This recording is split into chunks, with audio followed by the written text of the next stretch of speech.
In this video, I will solve your doubts about how to use a steering wheel on GTA 5 on the PlayStation 5 and whether or not it is possible to do this. If you have a standard steering wheel such as the Logitech G29 or whatever other model and you want to use it with GTA 5, what you may try to do is first connect it to your PlayStation 5. And you can do this very easily. You can use the USB ports at the back or through any other means available to you.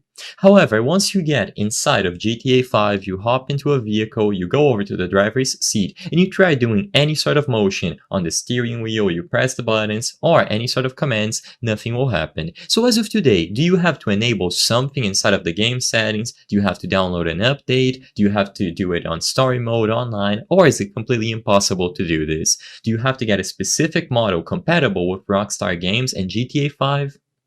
Sadly, to answer the question in the title of this video, GTA 5 on the PlayStation 5 does not natively support steering wheels, so you will not be able to plug any steering wheels and use them on GTA 5 natively. In fact, this is going to be true for every single console or platform where GTA 5 is available.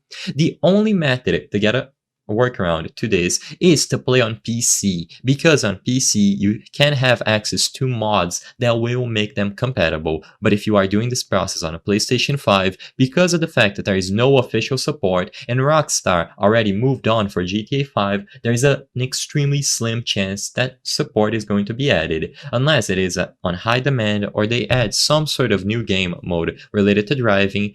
Do not expect to see steering wheel support. The purpose of this video is not to spread misinformation, but to let people be aware about the limitations of using steering wheels on GTA 5 and how it's not natively supported on any platform, including PlayStation 5.